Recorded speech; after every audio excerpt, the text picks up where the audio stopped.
All right, last little set of shots.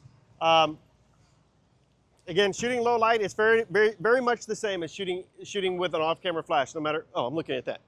Let's try that again. Ugh. Hey, look who I've got with me today. I know. Like we haven't seen each other forever. Yeah. Oh my God. This is part 2 of the shoot. We did a wide-angle shoot earlier in the day, but you're not going to see it. Whatever. Yeah. So we decided, since we're downtown already, let's go ahead and do another shoot. We've never actually shot anything low light, and so because I'm awesome and I like Selah, I'm like, all right, let's do a low light shoot. So here we are, downtown San Antonio. It's a little busier than what I wanted, but we're going to get this night shoot. Super simple, not going to be long, but I'll try to explain a little bit what I'm doing, what I'm setting up, why I'm setting up the way I'm setting it. You ready to go? Yep. Let's do it. I'm going to walk up here and just show this here real quick. So there is a lot of light. You can actually see the light, like there's a lot of ambient. When you're shooting low light photos, you need a lot of ambient light. The reason for that is if you don't have the ambient light, it's just going to be black all around you. So that's why I'm typically going somewhere like this, downtown San Antonio. So she's got a lot of light, but you'll also notice a lot of weird shadows. So she's got some weird shadows under her eyes, right in here. There's just some weird shadows on the face. A lot of it's coming from the light overhead, so that's why you're using flash. I could do it without the flash, but I don't like those weird shadows. So that's why we're lighting her with flash. It's been really windy today, so I'm not using the parabolic umbrella. I'm actually using just a little reflector. I've got these cool little diffuser, I don't know, socks, whatever you want to call them. But I've got 2 of them on there because one, I feel like it's still a little bit of a harsh shadow, so I've doubled it up. So it's a double diffused little thing. And I'll get the link in the description. Using the AD200 Pro 2 to lighter. And my power on that Pro is at 256 power. So it's very low power. The idea is when you think a lot of times when you're shooting low light that you need more power because there's not enough light. But really you need very little power. 2, 3. Gorgeous. Beautiful, beautiful. 2 and 3. And I'm going to go full length, so let's see here. What if we still kind of keep you out, but can we come into here? Yeah, yeah. Got the 85mm on. I don't want it to look flashy, so I don't have my power on the flash that bright. Gorgeous. Give me the look this way. A little bit more. Yeah. And then eyes here. And then just a scrunch on this side to the hair. Yeah. Gorgeous. Last one.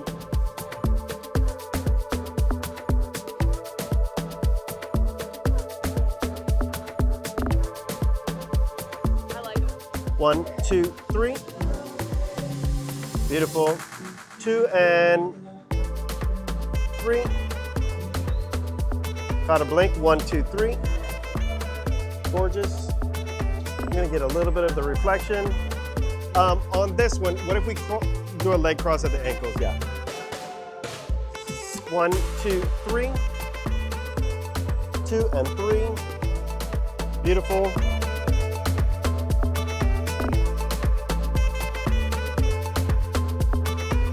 Can we come in here? Yeah, but just keep the back straight. So it's more of a yes right there. Can we push all the hair to the back shoulder? Yeah. Yep. You still have a couple little strands hanging. Straighten up the back just a little bit more. There we go. 1, 2, 3. 2 and 3. Again, the purpose is not for it to look flashy. So I have my flash at a low power because I really want all that ambient light in there. Gorgeous. 2 and 3. Last one and 3.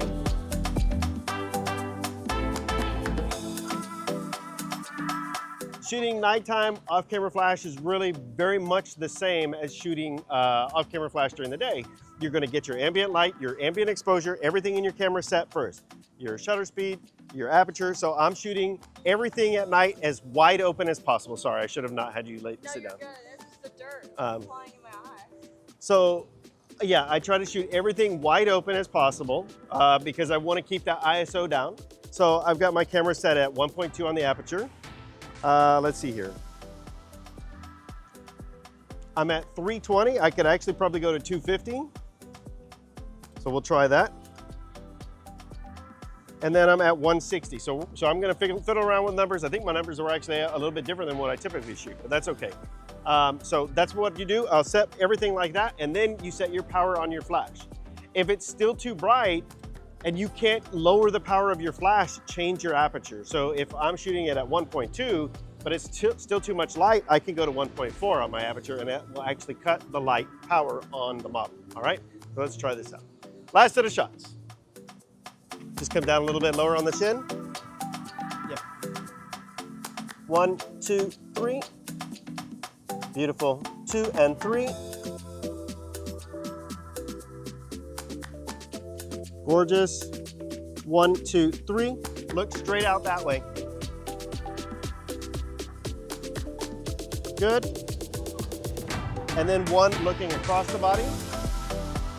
1, 2, 3. 2 and 3. Good. Relax. And you can pop up. All right. So to get my settings there, I actually was at 1/250th of a second, 1.2, and I went to 400 on my ISO because at 160 the background was too dark, and so I wanted to see more of the lights. I wanted to see a little bit more of what was in the background, even though it's just dumpsters, but I just wanted to get a little bit more of what was in the scene. So remember, off-camera flash is basically the same. You're always setting up your ambient first, you're setting up your camera settings, and then you make your adjustments on your flash. Did I forget anything? No.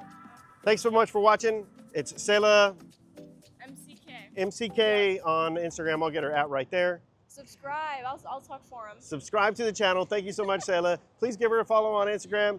Let us know how we did. Thank you so much for watching. If you made it this far, if you haven't, speed it up. Watch it faster. That's a better way to go through it. Until next time, keep shooting. Thanks so much for watching. I'm tired.